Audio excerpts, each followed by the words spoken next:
Hello my dear friends. आप सबको सबसे पहले हैप्पी कैलेंडर न्यू ईयर। मैं कैलेंडर न्यू ईयर इसलिए बोल रही हूँ क्योंकि हम सब अलग अलग कम्युनिटी से बिलोंग करते हैं। इंडिया में बहुत सारे न्यू ईयर हम सेलिब्रेट करते हैं। तो मेरा सेलिब्रेशन तो बैसाखी को रहता है। ठीक है, तो ये कैलेंडर का न्यू ईयर है। भले हम सब इसको मनाते हैं, याद रखिए सिर्फ तारीख चेंज हो रही है। अगर मैं नेट सेट के लिए प्रिपेयर कर रही हूँ तो मेरी डेडिकेशन और मेरी कमिटमेंट उतनी ही रहनी चाहिए जितनी पिछले साल थी। इनफैक्ट अब बढ़ जानी चाहिए। ठीक है, तो चलिए, ये 26 वाला ईयर आपके लिए बहुत सारी खुशियां लेके आए। हर दिन एक नई अपॉर्चुनिटी हो और 365 डेज आप रोज सेलिब्रेट कर सके। तो आज मैं आपके साथ पेपर 1 का क्वेश्चन, टॉपिक नंबर 6 है जो हमारा लॉजिकल रीजनिंग, उसके फैलेसी के क्वेश्चंस लेके आई हूँ। कल मेरी वीडियो के बाद मुझे सजेशंस आई कि मैम थोड़ा सा फैलेसीज भी करा दीजिए। तो जो मोस्टली बार बार पूछी जा रही है फैलेसीज, वो मैं आपके साथ आज डिस्कस करूंगी। और आप ये मेरे आधे घंटे 40 मिनट्स के साथ जुड़ जाइए, तो ये कॉन्सेप्ट आपका क्लियर हो जाएगा। मैंने कोशिश की आपको इस तरीके से समझाऊं कि आपको वापस इसको पढ़ना ही नहीं पड़े। तो आप अपने साथ अपनी बुक ले आइए, लिखिए उसमें आज कंवलप्रीत मैम के साथ हमने यूजीसी पेपर 1 के पेपर टॉपिक नंबर 6 में फैलेसिस पढ़ रहे हैं। ठीक है, कल की वीडियो में मैंने आपको प्रमाणास बताए थे जो डेफिनेटली आपको पेपर में 2 मार्क्स के लिए हेल्प करेंगे। और ये फैलेसी हो सकता है 2 या 4 मार्क्स आपको लाके दे। ठीक है, तो चलिए पढ़ते हैं पहला कॉन्सेप्ट, एड होमिनेम। मैंने इसके एक्सप्लेनेशन दिए और साथ में एग्जाम्पल्स। ये पूरा मॉड्यूल, अगर ये जो यूनिट है 6, इसको आप जितना एग्जाम्पल्स के साथ पढ़ के जाएंगे उतना ही आपको इजी होगा। ठीक है, तो एड होमिनेम क्या है? Attacking the person instead of the argument. अगर कोई कुछ बोल रहा है, मैं उसकी आर्ग्यूमेंट, उसकी स्टेटमेंट, वो जो थॉट्स ओपिनियंस दे रहे उसको अटैक नहीं कर रही हूँ, हम बल्कि पर्सन को अटैक कर रहे। ठीक है, अब क्या होता है ना, ये समझना तो डिफिकल्ट है, तो याद रखिए एग्जाम्पल से पढ़िए। और क्वेश्चन पेपर में आपको एग्जांपल्स देके ही पूछा जा रहा है कि कौन सी फैलेसी है। तो देखिए एग्जांपल मैंने पहला लिखा है, don't listen to his argument on climate change, he is not even a scientist. मतलब अगर साइंटिस्ट होगा तो ही उसको हक है क्लाइमेट चेंज पर बोलने का। तो यहाँ पर हम क्लाइमेट चेंज को नहीं डिस्कस करें, हम हिज जो बंदे को रेफर किया है उसको अटैक कर रहे हैं। ठीक है, तो don't listen to that person argument on climate change because he is not even a scientist. Second example, you can't trust her argument about climate change, so she is too young. वो जवान बच्ची है, छोटी बच्ची है, बहुत young है, तो उसकी बातों पर विश्वास मत करे क्लाइमेट चेंज पर। ठीक है, अब हम किसको अटैक कर रहे हैं? स्टेटमेंट को नहीं, वो जो बोल रही है बंदी को। मतलब जो फीमेल है, जिसको अगर शी वर्ड रेफर किया है तो यंग है वो बच्ची को। ठीक है, जस्ट बिकॉज वो यंग है, मतलब यंग लोग को समझदारी हो ऐसा यहाँ पर अटैक किया गया है। His opinion on discipline does not matter because he was a trouble maker in school. अब ये बच्चे के बारे बताया जा रहा है, कह रहे हैं उसकी बात मत सुनो डिसिप्लिन पर, क्योंकि वो खुद ही स्कूल में डिसिप्लिन नहीं था, वो खुद ही दूसरों को ट्रबल देता था। तो यहाँ पर तीनों एग्जाम्पल्स में हम आर्ग्यूमेंट, भले वो क्लाइमेट चेंज पर हो या डिसिप्लिन पर, हम उसको फोकस नहीं कर रहे। हम कह रहे हैं इन लोगों पर विश्वास मत करो क्योंकि ये लोग ऐसे ऐसा कुछ रीजन दिए, तो हम किसको अटैक करें? पर्सन को। तो जब भी ऐसी फैलेसी आएगी जहां पर आपको लगेगा आर्ग्यूमेंट को, आर्ग्यूमेंट मतलब यहाँ पर स्टेटमेंट, ओपिनियन, थॉट के बारे नहीं बोला जा रहा है, पर्सन को अटैक किया जा रहा है, तो उसको बोलते हैं एड होमिनम। ठीक है, ये कॉन्सेप्ट मुझे बहुत ही पसंद है फैलेसिस, क्योंकि अगर आप ये समझ जाते हो तो आप लाइफ को भी बहुत कुछ समझ जाते हो।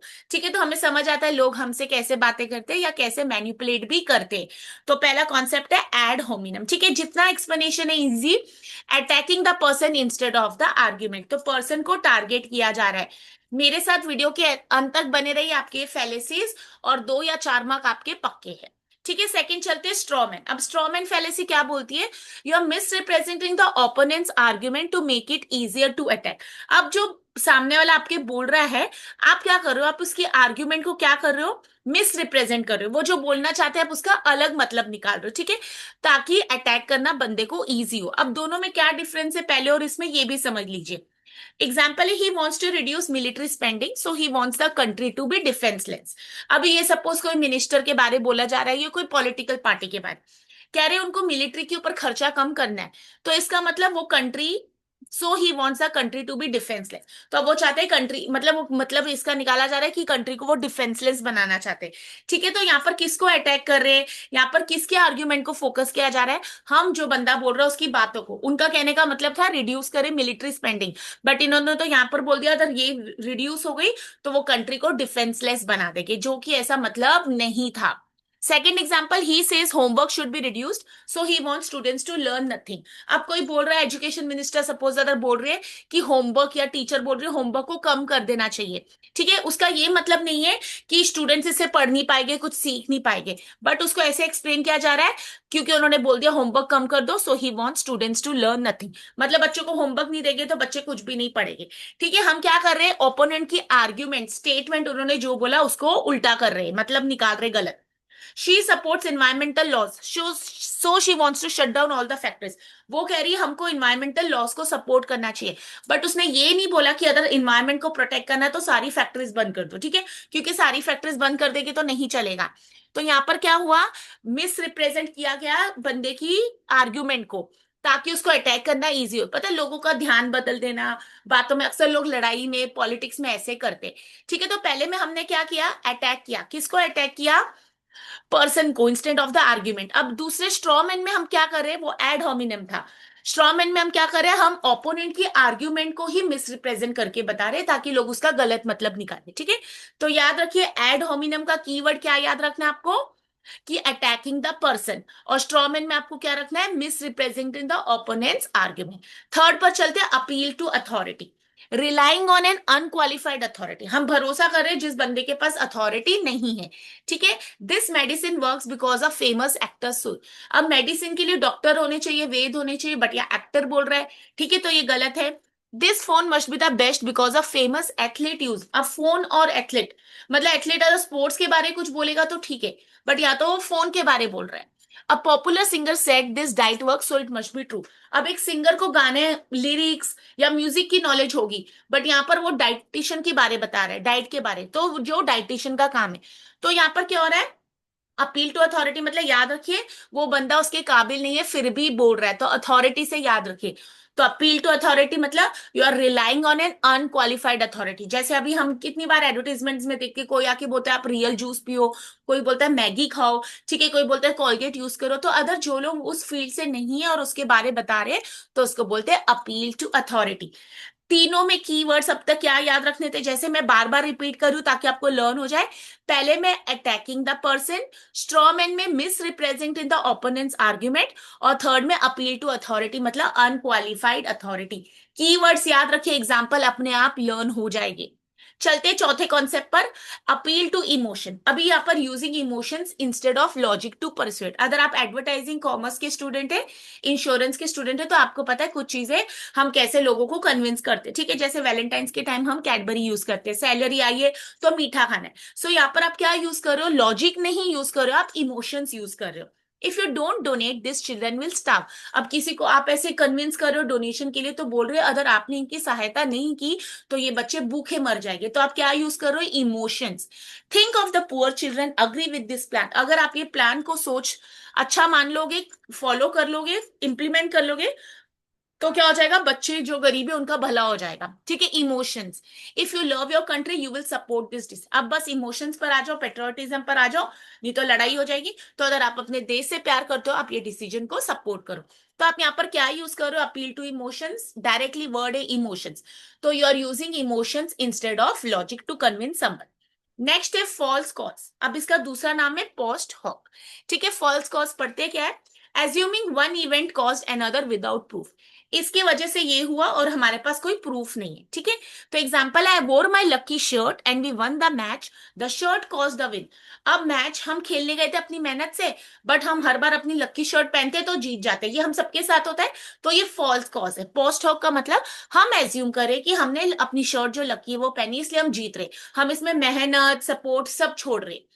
After the new rule was introduce attendance improve, so the rule must be the reason. ऐसे बहुत बार होता है, कोई डिसीजन लिया गया उसकी वजह से इंप्रूवमेंट दिखी, but not necessarily only that is going to cause it. Okay, so यहाँ पर क्या कर रहे हैं हम क्या करें, एक इवेंट हो रहा है ऐसे एज्यूम करें किसकी वजह से हो रहा है, और हमारे पास इसका कोई प्रूफ नहीं। तो फॉल्स कॉज मतलब assuming one event caused another without proof. ठीक है, तो अपील टू इमोशन में लॉजिक के बदले इमोशंस यूज किया जा रहा था। फॉल्स कॉज में हम एज्यूम करें कि इसकी वजह से ऐसा हुआ विदाउट प्रूफ। हो सकता है उसकी वजह से हो, बट हमारे पास कोई प्रूफ नहीं है। नेक्स्ट है हेस्टी जनरलाइजेशन। अब यहां पर क्या होता है, हम जल्दी जल्दी विश्वास कर लेते हैं कि इसकी वजह से ऐसा हो रहा है। Drawing a conclusion from insufficient evidence. ठीक है, अब हमारे पास प्रूफ पूरा नहीं है, सफिशिएंट नहीं है, फिर भी हम मान लेते। Two students from that college were rude, all students are rude. तो दो बच्चों ने हमारे साथ बदतमीजी की, हम सोचते पूरी क्लास बदतमीज है। दो बच्चे उस कॉलेज के रूड थे, तो हम सोचते पूरा कॉलेज रूड है। तो बस दो के बेसिस पर हमने हजारों को जज कर लिया। One online class was boring, all online class. अभी एक ऑनलाइन क्लास किसी को बोरिंग लगी, तो हमने एज्यूम कर लिया सब boring. I met two rude shopkeepers, all shopkeepers are rude. ठीक है, तो हमने एक के बेसिस पर, दो के बेसिस पर जनरली सो। अब अगर आप रिसर्च पढ़ोगे तो वहां पर हमें बोला जाता है generalisation. What is applicable to this sample size should be applicable to the population, अगर ऐसा है। ठीक है, तो यहाँ पर हेस्टी जनरलाइजेशन मतलब आप जल्दी जल्दी कोई भी डिसाइड कर लेते हो without sufficient proof. Slippery slope, assuming one small steps lead to extreme. अगर आप मेरी पुरानी वीडियोस देखी होगी, उसमें मैंने बहुत बार फैलेसी पढ़ाई है। अगर अब तक आप मेरे चैनल से नहीं जुड़े हैं, तो आप मेरे चैनल को लाइक शेयर और सब्सक्राइब कर सकते हैं, नोटिफिकेशन ऑन कर दीजिए ताकि आपकी कुछ भी ऐसे कंटेंट मिस नहीं हो, एग्जाम की नोटिफिकेशन भी। और अगर आप मेरे चैनल पर आते हो तो पेपर वन की जनरल प्लेलिस्ट में आप जाके यूनिट नंबर 6 की लॉजिकल फैलेसी रीजनिंग मैंने काफी बार पढ़ाई है, तो आप वो चेक कर सकते हैं। ठीक है, उसमें मैंने बहुत डिटेल में पढ़ाया है। स्लिपरी स्लोप मतलब जिसको मैं हिंदी में बोलती हूँ तिल का ताड़ बनाना। Okay, if students are allowed phone soon they won't study at all. तो यहाँ पर बोला जाता है अगर बच्चों को फोन यूज करने अलाउ किया तो वो पढ़ेंगे ही नहीं। तो ऐसा बिल्कुल भी नहीं है। कुछ बच्चे हमेशा ऐसे ही रहेंगे और कुछ बच्चे बिल्कुल भी ऐसे नहीं रहेंगे। ठीक है, one rule is relax soon there will be no rules. कह रहे अगर एक रूल को अगर आपने थोड़ा सा भी ढीला छोड़ दिया, रिलैक्सेशन दे दी, तो लोग आगे जाके कोई भी रूल्स फॉलो नहीं करेंगे। ठीक है, तो एक छोटी सी बात को हमने कहां तक एक्सट्रीम तक ले गए। तो जैसे पहला एक एग्जांपल है, नेट का क्वेश्चन आ चुका है। जैसे एक हॉस्पिटल रिलेटेड था, या फिर मैं खुद एक हॉस्पिटल में ट्रीटमेंट बहुत महंगी है, डॉक्टर्स वाइट कपड़े नहीं पहनते हैं, डॉक्टर्स बहुत हैंडसम दिखते हैं, नर्सेस बहुत ब्यूटीफुल दिखती है, तो उनकी ट्रीटमेंट अच्छी नहीं होगी। ठीक है, तो ऐसे हमने तिल का ताड़ बनाया। अगर हम जैसे मैं अगर क्लास में बोलूं अपने स्टूडेंट्स को कि तुम सुनते नहीं हो, तुम सुनोगे नहीं तो तुम पढ़ोगे नहीं, तुम पढ़ोगे नहीं तो फेल हो जाओगे, तुम फेल हो जाओगे तो तुमसे कोई शादी नहीं करेगा, तुमसे कोई शादी नहीं करेगा, तुम्हारे बच्चे नहीं होंगे, तुम्हारा जीवन बर्बाद हो जाएगा।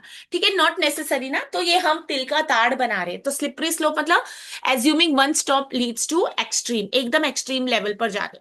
Circular reasoning, conclusion is assumed in the premise. अब सर्कुलर मतलब गोल घुमा के वहीं पर हम आ रहे। This book is true because it says, ये बुक अच्छी है क्योंकि बुक ने ही लिखा है, बुक में लिखा है ये बुक अच्छी है। तो वो ही क्या है, एजम्पशन और प्रिजम्पशन। ठीक है, this book is good because it's great book, ये बुक अच्छी है क्योंकि वो ग्रेट है। He is trustworthy because he can be trusted. यहाँ पर क्या है, वो ही चल रहा है, मतलब आगे भी स्टेटमेंट में वही है, पीछे भी स्टेटमेंट में वही है। तो conclusion is assumed in the premise. ठीक है, सर्क्यूलर रीजनिंग। अभी क्या हो गया, मैंने तीन चार और पढ़ा दिए तो भूलना नहीं है। तो देखते हैं इसमें अपील टू इमोशन मैंने बताया, लॉजिक के बदले इमोशंस। फॉल्स कॉज में क्या हो रहा है, हम सोच रहे ऐसा हुआ है क्योंकि उसकी वजह से हुआ, जो कि जरूरी नहीं है ट्रू हो। Hasty generalization, what is applicable to two? We assume it is applicable to all. Slippery slope में you are assuming one step, small step leads to an extreme. और सर्कुलर में क्या है, conclusion is assumed in the premise. ठीक है, अगर अब तक आप अपनी बुक नहीं लाए तो लेके आइए नोट्स, मैंने काफी डिटेल में ये पढ़ा रही हूँ, और आई एम श्योर आपके 2 या 4 मार्क्स आपको एग्जाम में आ जाएंगे। और अगर आप ऐसे क्वालिफाई हो जाते हो तो मुझे जरूर मैसेज करके बताइएगा। ठीक है, अब ये फॉल्स ठीक है, 1 मिनट आप देख लीजिए।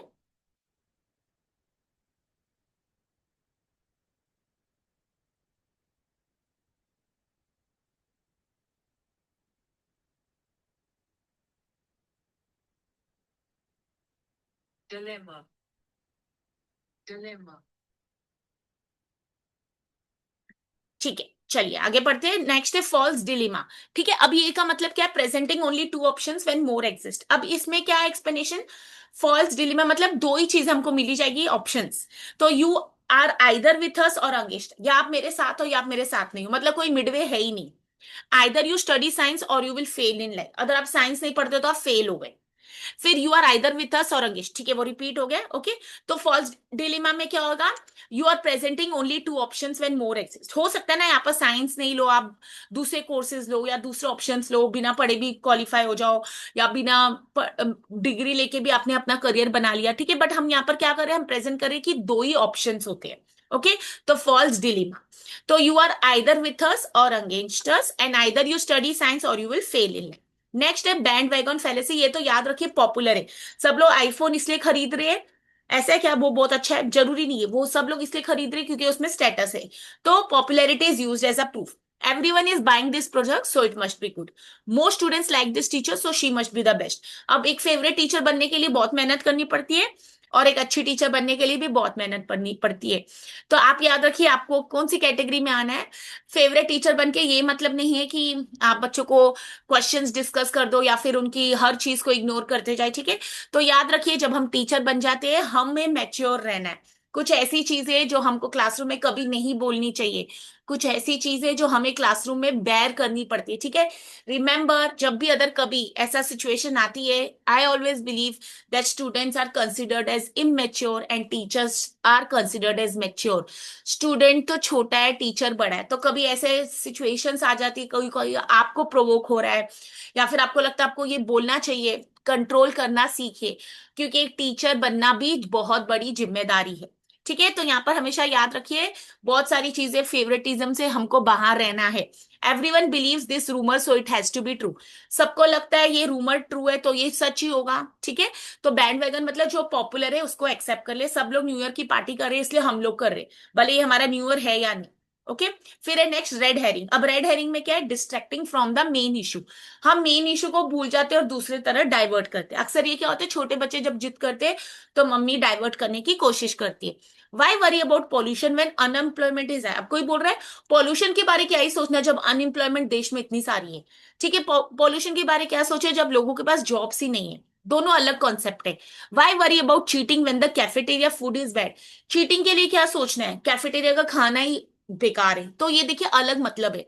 Let's not discuss pollution, what about unemployment. उसी स्टेटमेंट को मैंने दूसरे में फ्रेम किया, लेट्स नॉट डिस्कस पॉल्यूशन को डिस्कस ही मत करो, what about employment.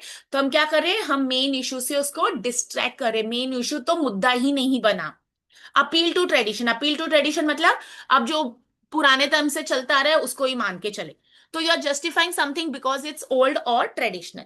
We should continue this method because it has always been used. ठीक है, हमको ये मेथड यूज करना चाहिए क्योंकि अब तक यही चल रहा है, तो यही बेहतरीन होगा। This uniform must stay because students have worn it for decades.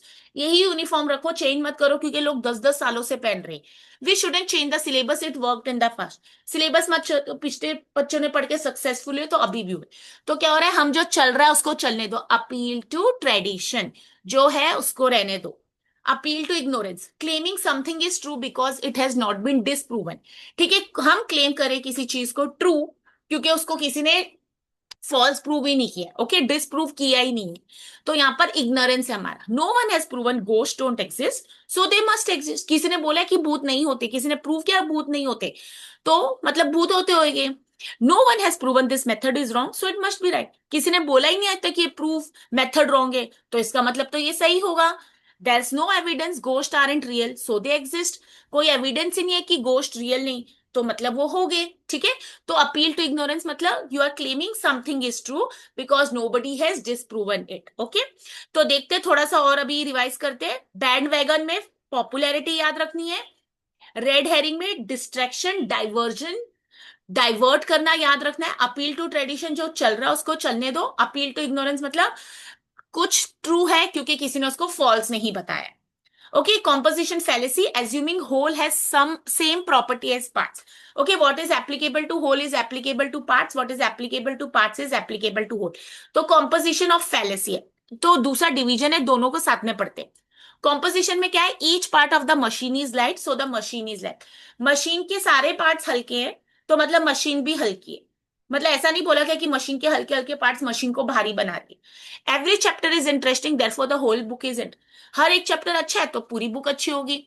Each ingredient is tasty so the dish will be tasty. अब इसमें इंग्रेडिएंट्स अच्छे डाले तो पूरी डिश ही अच्छी बनी होगी। ये कॉम्पोजिशन था, मतलब हम एज्यूम कर रहे हैं होल को base on the parts. Division fallacy में assuming parts have same property, अब ये उल्टा है, पार्ट्स को होल पर। The company is rich so every, अगर पूरी कंपनी रिच है तो वहां पर काम करने वाला हर एम्प्लॉय रिच होगा। The company is successful therefore every employee is rich, company बहुत सक्सेसफुल है इसलिए हर एम्प्लॉय वहां का रिच है। The class perform well so every student must है, पूरी क्लास ने बहुत अच्छा किया, प्राइज ले लिया, तो इसका मतलब हर बच्चे ने अच्छा परफॉर्म किया होगा, जरूरी नहीं है, कभी कभी 10 बच्चों ने अच्छा परफॉर्म किया इसलिए उनको बेस्ट क्लास का अवार्ड मिल गया। ठीक है, तो डिवीजन फैलेसी। कॉम्पोजिशन में क्या याद रखना है, होल टू पार्ट्स, डिवीजन में क्या याद रखना है, पार्ट्स टू होल। ठीक है, तो एक पार्ट मशीन का हल्का है तो पूरी मशीन हल्की है। और यहां पर आप क्या याद रखोगे, कंपनी पूरी, पहले पूरी देखेंगे, पूरी कंपनी रिच है तो मतलब सारे एम्प्लॉयज रिच है। Equivocation, using a word with multiple meanings. ठीक है, अब मल्टीपल मीनिंग से उसको यूज करें, देखते हैं। Feathers are light, what is light, can not be dark, so feathers can not be dark. अब ये फेदर्स, ठीक है, एनी जैसे कोई बर्ड्स के फेदर्स है, कह रहे वो हल्के होते हैं, तो फेदर्स तो हल्के ही होते हैं। What is light can not be dark, अब वो लाइट मतलब वजन की बात करते थे, ये लाइट अंधेरे वाली रोशनी वाली बात करें, तो what is light can not be dark, so feathers can not be dark. ठीक है, तो मल्टीपल मीनिंग से गलत हो गया। The sign says fine for parking, therefore parking here is fine. देखिए ये कैसे लिखा है, साइन कह रहे हैं यहाँ पर फाइन, फाइन यहाँ पर मतलब पेनल्टी है। ठीक है, इसका मतलब पार्किंग यहाँ करना फाइन है, ठीक है, तो यहाँ पर फाइन पेनल्टी थी और फाइन ठीक वाला जोड़ दिया।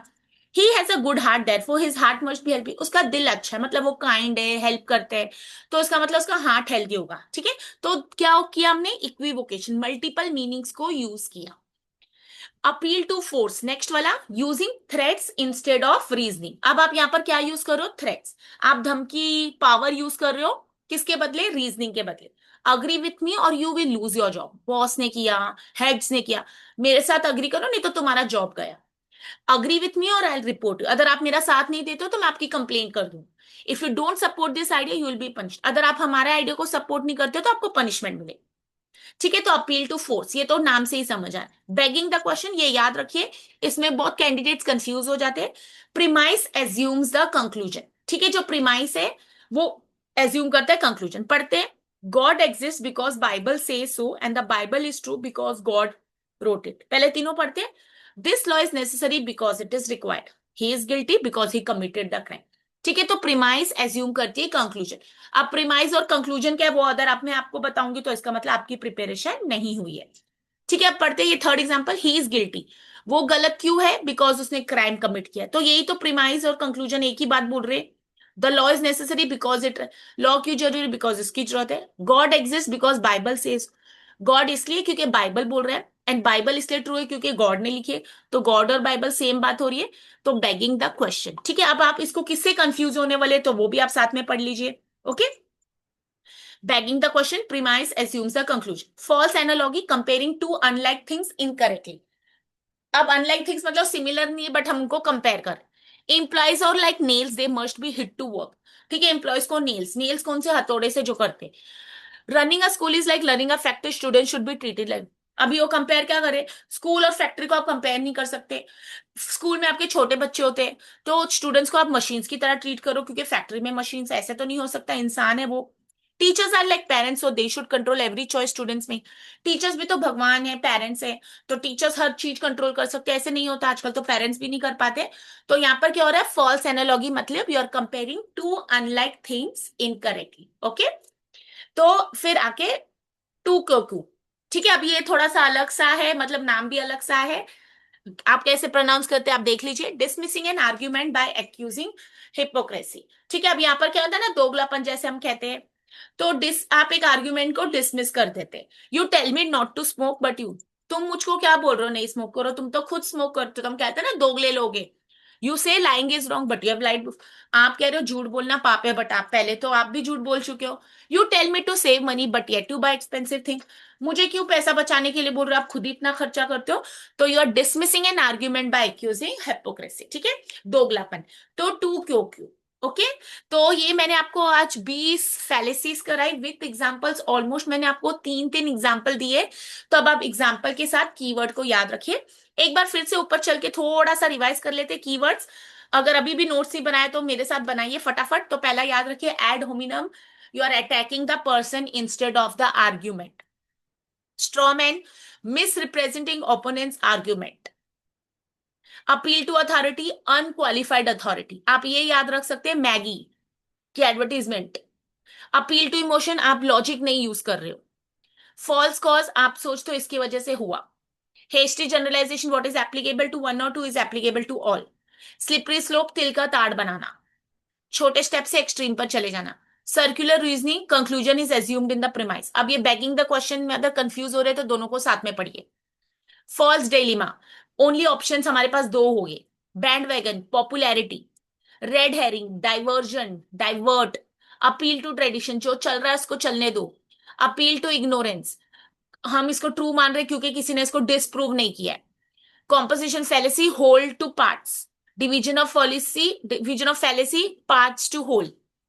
इक्विवोकेशन, multiple meanings. Appeal to force, आप डर डरा के यूज कर रहे हो। Begging the question, premise assumes a conclusion. False analogy, comparing two unlike things incorrectly, एक तो दो गलत चीजें कंपेयर कर रहे हो और वो भी गलत तरीके से। Tu quoque, dismissing an argument by accusing hypocrisy. ठीक है, तो ये मेरे आपके पास 20 फैलेसी मैंने कॉन्सेप्ट कराया विद एग्जांपल्स। ऑलमोस्ट 60 स्टेटमेंट्स मैंने आपको कवर कराई है। अगर आप मेरी ये वीडियो एंड तक देखते हो, आपको 30 मिनट्स में मैंने ये फैलेसी करा दी और मुझे आई एम श्योर ये आपको एग्जाम में हेल्प होने वाली है। ठीक है, जिनका एग्जाम है उनको ऑल द बेस्ट, जो एग्जाम देने जा रहे हैं उनको भी ऑल द बेस्ट, और जो फर्स्ट टाइम प्रिपेयर कर रहे हैं तो आप मेरे चैनल से जुड़ जाइए। फ्रीक्वेंटली आज क्वेश्चन से लेके कौन, मैंने उसमें बताया कौन से आप प्लेलिस्ट चेक कर सकते हो। फ्रीक्वेंटली आज क्वेश्चंस कैसे पढ़ना है, कहाँ से पढ़ना है, और फिर मेरी बहुत सारी प्लेलिस्ट है जिसमें एक मेरी रिसर्च के ऊपर भी प्लेलिस्ट है। तो अगर आप पीएचडी कर रहे हो तो A to Z of PhD उसमें से देख सकते हो। रिसर्च पेपर कैसे लिखते हैं, वाइवा की प्रिपरेशन कैसे करते हैं, पीएचडी वाइवा होने के बाद आपको क्या फॉर्मेलिटीज करनी है यूनिवर्सिटी ऑफ मुंबई की, वो भी मैंने एक्सप्लेन की है। जनरल पेपर 1 की भी वीडियोस है और मैंने कॉमर्स पेपर 2 की भी वीडियोस अपलोड किए। ठीक है, अगर आपको मेरी वीडियोस पसंद आ रही है तो आप अपने फ्रेंड्स, कोलीग्स सबके साथ शेयर कीजिए और मेरे चैनल को ग्रो करने के लिए मेरी भी हेल्प कीजिए। I wish you all the best and may this year be as successful as you want. May it fulfill all your wishes and आपके 365 days बहुत ही बेहतरीन निकले। फिर मैं मिलती हूँ आपको नेक्स्ट सेशन में। Till then take care, all the best, may God bless you and may you all qualify.